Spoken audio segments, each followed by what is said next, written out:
Administration होश में आओ। किसानों की क्या मजबूरी है, किसानों की क्या मजबूरी है।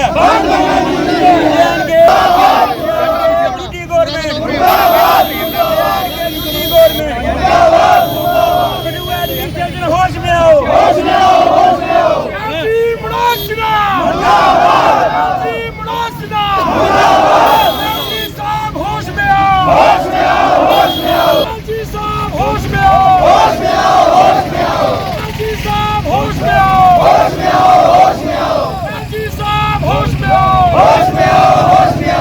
आज सड़कों पर है। देखिए सर, हम ये जो हमारे सभी लोग यहाँ पर पहुँचे हुए हैं आज के प्रोटेस्ट का जो हमारा मकसद है वो ये है कि पिछले 5 सालों से नहीं, पिछले 15 सालों से हमारे 3 पंचायतों के लोग, जिसमें छब्बेचक पंचायत, कोटबुलू पंचायत और अपना दोलिया जट्टा पंचायत, 3 पंचायतों के लोग पिछले 15 साल से इस एडमिनिस्ट्रेशन के पास चक्कर लगा रहे हैं। पिछले 5 सालों में हमारी कम से कम भी 1500 एकड़ जमीन जो है वो पानी के बहाव में बह गई। और पिछले 5 सालों से एडमिनिस्ट्रेशन के हर एक पब्लिक दरबार में, हर एक ब्लॉक दिवस में हम एडमिनिस्ट्रेशन को इस बात की इन्फॉर्मेशन देते आए हैं कि हमारे लोगों का हालत बहुत बुरी है, क्योंकि हमारे लोग जो हैं उनकी मैक्सिमम जो सोर्स ऑफ इनकम है, जो रोजी रोटी का साधन है, वो ज़मीनें हैं। और हमारी ज़मीनें जो हैं वो हमारे किसान, जो छोटे किसान जिनके पास 1 किला ज़मीन, 2 किला ज़मीन, आज की डेट में उनके पास एक खाना बनाने के लिए कोई ज़मीन का टुकड़ा नहीं बचा है। तो ये एडमिनिस्ट्रेशन के लिए एक बहुत, मैं कहता हूँ, निंदनीय बात है और शर्मनाक बात है कि एडमिनिस्ट्रेशन ने आज तक पिछले 5 सालों में वहाँ 1 रुपये का भी काम जो है वो वहाँ पे नहीं किया है। पिछले 3 सालों में हर एक ब्लॉक दिवस में हम एडमिनिस्ट्रेशन को बताते आए हैं कि हमारा इतना नुकसान हो रहा है। 400 करोड़ की डीपीआर जो है वो फ्लड कंट्रोल महकमे ने बना के सिर्फ हमें हर साल वो एडमिनिस्ट्रेशन बता देती है कि हमने 400 करोड़ रुपए का प्रोजेक्ट भेजा है सरकार को बना के, लेकिन सरकार उसके लिए कोई पैसा नहीं दे रही है। हम एलजी सरकार को और केंद्रीय माननीय जो हमारे पीएमओ में मंत्री हैं उनको भी आज हम सब लोग ये एक वार्निंग देना चाहते हैं कि हमने बिना कोई कंडीशन के उनकी सपोर्ट की है पिछले 2 इलेक्शनों में। लेकिन अफसोस की बात है, शर्म की बात है कि पिछले 10 सालों के अंदर कोई पीएमओ में मिनिस्टर, कोई मेंबर ऑफ पार्लियामेंट और कोई एडमिनिस्ट्रेशन का आदमी हमारा हालचाल जानने के लिए नहीं आता है। नेता लोग और एडमिनिस्ट्रेशन के उच्च अधिकारी सिर्फ फ्लड कंट्रोल के डिपार्टमेंट में हमारे लोगों को आश्वासन देने के लिए आते हैं और हमारे लोगों को आश्वासन देके चले जाते हैं। आज इस प्रोटेस्ट का जो हमारा मेन मकसद है, हम सिर्फ एडमिनिस्ट्रेशन को आज वार्निंग देने के लिए आए हैं। यहाँ पे मेरे साथ अलग अलग पंचायतों के नुमाइंदे, सरपंचिस, पंचिस, एक्स पंचिस, सरपंचिस और जो सोशल एक्टिविस्ट हैं वो सारे हमारे साथ हैं। हम सिर्फ इनको 15 दिन का, 20 दिन का अल्टीमेटम देंगे। अगर किसी प्रकार से हमारी कोई हेल्प नहीं की गई या हमारे लोगों को नहीं वहाँ से बचाया गया तो हम इनके खिलाफ एक बड़ा प्रदर्शन करने जा रहे हैं और वो इनको उसका खामियाना जो है वो केंद्र में बैठे हुए हमारे मंत्री साहब को भी भुगतना पड़ेगा, स्टेट की गवर्नमेंट को भी भुगतना पड़ेगा और डिस्ट्रिक्ट की एडमिनिस्ट्रेशन को भी भुगतना पड़ेगा। क्या मामला आज सड़कों पर है? आप धन्यवाद। पवड़िया कर्मी का मामला बड़ा गंभीर है। अस सारे गया कोटबुलू पंचायत, छब्बेचक पंचायत और सोतरचक शामा पंचायत के लोग आए थे। इन्नी भारी मुश्किल है लोगों की। परसों जो फ्लड आया कुछ ने सुध नहीं ली, कोई महकमा नहीं गया। 2 साल का सिर्फ ठेंगा दसा दी है सरकार, एलजी गवर्नमेंट भी, सेंटर सरकार भी। आखते ने 400 करोड़ रुपया मंजूर किया, 1 रुपया नहीं लगा और हज़ारे करोड़ों रुपये का मटीरियल उज दरिया कढ़िया जाता, 1 रुपया नहीं लगा। क्या लोगों की जमीनें का निकला था, क्या नहीं लगना चाहिए। इन्ना मुश्किल है लोगों, अज लोग मजबूर होई है, जिमीदार लोग रोड बनाना पिया और डीसी साहब होंगे जिहड़ियां अखां बंद ने भैया क्या देखते हो बरसात शुरू होने को पहले बैठकें का दौर इत्थे शुरू ही होंदा है। दौर सिर्फ दौर गया, सड़ियां फोटोग्राफियां होंदियां ने। हमारे 400 करोड़ दा 1 रुपया नहीं लगा अज तक। सलालपुर की बिल्कुल खतरे निशान पर 200-250 फुट जगह रही है रोने वाली, कोई पानी पूरा दोने ग्रां च और दिखी सकती है मीडिया कर्मी और डीसी साहब का दौरा 1-2 दिन च करना चाहिए और लोगों की समस्या फ्लड होया कोई आया अधिकारी कोई नहीं आया, खुद नहीं रही है, लोग मजबूर रही है और अगर कुछ नहीं सोचा गया साड़ा अगला कदम नेक्स्ट कदम अस नेशनल हाईवे बंद करना, जम्मू जाना पिया, जिले जाना पिया जाके, मगर एडमिनिस्ट्रेशन जो सुते का नहीं जागना पौना है। मेरा मैं रिटायर्ड कैप्टन रतन लाल सर, जी। जैसे हमारे सुबेर साहब ने बयान किया है, यूथ ने भी किया है, लास्ट ईयर 16 अगस्त को जब फ्लड आया है, ऐसे ही हमारा डेपुटेशन डीसी साहब के पास आया था, हम आए थे और हमारे को यही आश्वासन दिया था कि आपका जो मौके पर देखते जाकर, उस समय एक्शन फ्लड कंट्रोल और ये सब गए हैं, इन्होंने देखा जाकर, फिर उसके बाद में ये आश्वासन दिया 14-15 करोड़ उस समय हमारे को एट स्पॉट दिए गए। उसके बाद में हमने यही प्रोसेस शुरू किया डिपकाम के बाद डीसी साहब के पास, उन्होंने बोला हमारे पास पैसा कोई नहीं है, फिर हमने डिपकाम को जम्मू में एप्लीकेशन लिखी पूरे ब्लॉक की तरफ पंचायत की तरफ से कि इस इलाके को दरिया से बचाया जाए, लेकिन किसी ने भी उसके ऊपर कोई भी तवज्जो नहीं दी।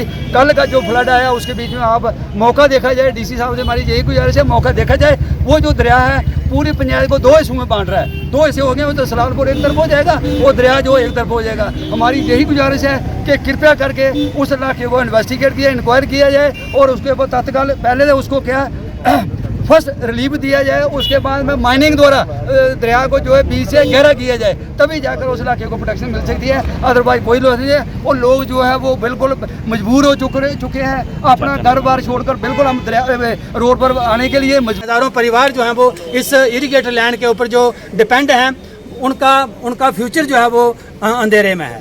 तो हमारी ये पुरजोर अपील है डिप्टी कमिश्नर और ख़ासकर एलजी साहब से कि एक प्रॉपर जायज़ा लिया जाना चाहिए, प्रॉपर सर्वे किया जाना चाहिए। जो हाल ही में जो बाढ़ें आई हैं, खासकर चंग और जे शबे चक का एरिया जो है, जहाँ पे जितना भी नुकसान हुआ है किसानों का, 1 एकड़ अगर बिजाई करनी है तो कम से कम भी 15 से 20 हज़ार का खर्च आता है एक किसान का, लेकिन आज वो किसान जो है वो लुट चुका है, तबाही हो गई है उसकी जो उसने मेहनत की थी। तो हमारी जो अपील है कि इसका जायज़ा लिया जाए और उचित मुआवजा जो बनता है किसान का वो दिया जाए, ताकि किसान जो है वो खुशहाल हो सके। धन्यवाद। ये आप जहाँ तक हर साल की बात है, हम हर साल, पिछले साल भी ये बातें बड़ी ज़ोर शोर से उठाई गई थी और मीडिया के अंदर भी ये बातें चर्चा में आई थी, लेकिन जहाँ तक फंड्स एलोकेशन की बात है, जहाँ सरकार की नीयत की बात है, वो जहाँ पे हर लीडर आते हैं वो अपना मतलब पैगाम देते हैं, लोगों के अंदर आने की कोशिश करते हैं, लेकिन जो किसान का असली मुद्दा है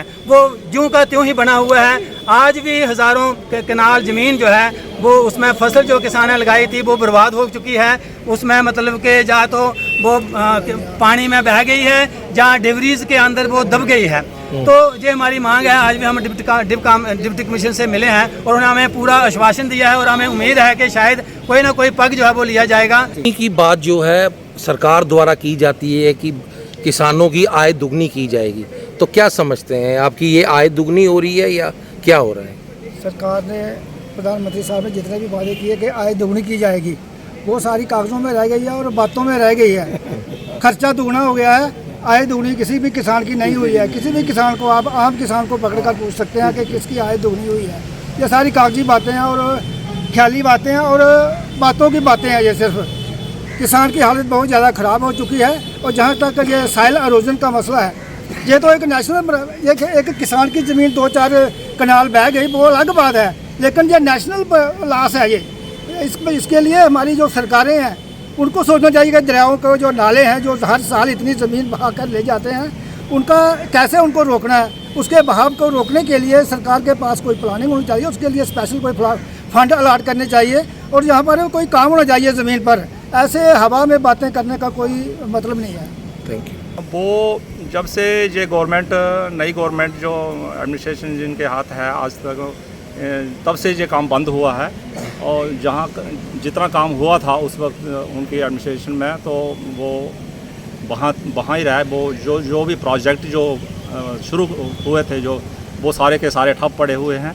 इन पर कोई भी इनकी तरफ तवज्जो नहीं है गवर्नमेंट की। तो ये गांव है, बेरल का गांव है, वो उनको आज भी वहाँ बड़ी मुश्किल से वो उनको अपने गांव में जाना पड़ता है। तो क्या समझते हैं कि सरकार को उनकी तरफ ध्यान नहीं देना चाहिए? नहीं, सरकार को ध्यान देना चाहिए, ये पुल बनना चाहिए ताकि ये कनेक्टिविटी उस गांव से हो जाए। अब पता नहीं क्या या है, राजनीतिक शिकार है वो?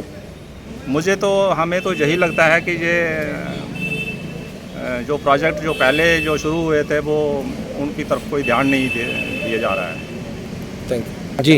जनाब ਹੁਣ ਖੜਕੜੇ ਤੋਂ ਲਈ ਇਹਨਾਂ ਤੇ ਰਸਤਾ ਬਲਾਕ ਹੋਈ ਆ। ਇੱਕ ਸਾਡੀ ਇੱਕ ਨੌਂ ਹੀ ਬੱਚਾ ਹੋਣਾ ਪਠਾਨਕੋਟ ਦੇਣੇ ਬਾਰਜ ਦੇ ਵਿੱਚ, ਲੇਕਿਨ ਉਹ ਰਸਤੇ ਵੱਲ ਕੋਈ ਧਿਆਨ ਦਿੱਤਾ। 10 ਸਾਲ ਦਾ ਰਸਤਾ ਉਹ ਪਠਾਨਕੋਟ ਦਾ ਉਹ ਰਹਿੰਦਾ ਹੁੰਦਾ ਜਿਹੜਾ ਨਾ ਪੀਆਰਟੀ ਵਾਲੇ ਪੁੱਟੀ ਜਿਹੜਾ, ਤੇ ਮੋਟਰਸਾਈਕਲ ਨਹੀਂ ਲੰਘਦਾ, ਗੱਡੀ ਨਹੀਂ ਲੰਘਦੀ। ਕਿਹੜੀ ਜਗ੍ਹਾ ਤੋਂ ਕਿਹੜੀ ਜਗ੍ਹਾ? ਜਰਾਈ ਤੋਂ ਲਈਏ ਖੜਕੜੇ ਤੱਕ। ਅੱਛਾ, ਜਰਾਈ ਤੋਂ ਲਈਏ ਖੜਕੜੇ। ਪੁਲ ਸਾਰਾ ਪੁਲ ਵੀ ਰੁੜੀ ਦਾ, ਪੁਲ ਵੀ ਰੁੜੇ ਦਾ। ਪੁਲ ਤੋਂ 15-20 ਸਾਲ ਰੁੜੇ, ਲੇਕਿਨ ਕੋਈ ਧਿਆਨ ਨਹੀਂ ਹੋ ਬਾਕੀ ਕੋਈ।